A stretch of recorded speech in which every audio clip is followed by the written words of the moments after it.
revient en images et commentaires dans un instant dans ce journal. À l'approche des festivités de fin d'année, les calculs dans le ménage, c'est plus les prix des produits sur le marché. À ces sujets, une bonne nouvelle, le gouvernement entrevoit justement une baisse de ces produits de consommation courante. Les principaux importateurs s'engagent donc par un accord avec le gouvernement à baisser le prix. On fait le point également dans un instant dans ce journal. Bienvenue à tous, une rencontre qualifiée des riches et fructueuse. Le président de la République, Félix-Antoine Tshisekedi, a échangé avec les présidents de la Chambre basse du Parlement, Vital Kamerhe.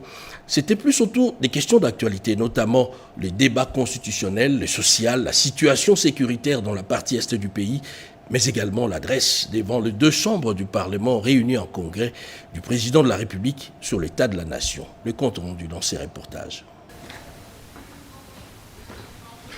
Dans 48 heures, le Parlement réuni en congrès va accueillir le président de la République pour son traditionnel discours sur l'état de la nation. Avant ces grands orales, attendus par la population, le président de l'Assemblée nationale, Vital Kamerhe, est allé rencontrer le chef de l'État pour préparer ces grands événements.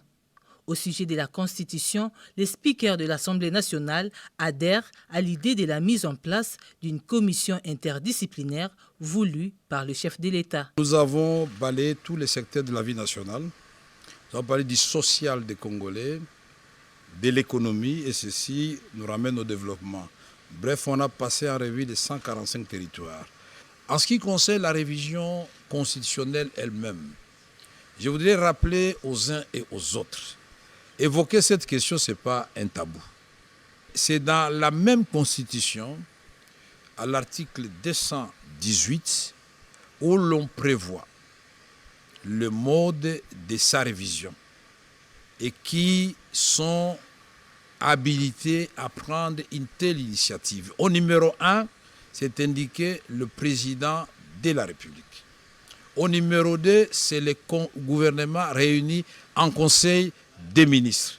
Au numéro 3, c'est chacune des chambres du Parlement par la moitié de sa composition, c'est-à-dire la moitié des députés, la moitié des sénateurs. Au numéro 4, c'est la population congolaise par une pétition de 100 000 personnes. Mais alors, où est le péché? Je ne vois pas où est le péché. Nous sommes toujours dans la légalité constitutionnelle. Mais maintenant, quand on commence à réfléchir, certains préfèrent réfléchir à haute voix, d'autres à voix basse, certains préfèrent aller trop vite en besogne, ce que le président n'a demandé à personne. Le président de la République a indiqué qu'il va mettre en place une commission constitutionnelle qui sera chargée, multidisciplinaire, qui sera chargée de réfléchir sur cette question. Mais cette commission n'est même pas encore mise en place et n'a pas encore réfléchi, mais il y a des gens qui ont le don de lire ce qui viendra. Mais cette commission, on ne dira pas que c'est une commission seulement de la majorité. C'est une commission qui va réunir toutes les forces politiques et les forces vives de la nation.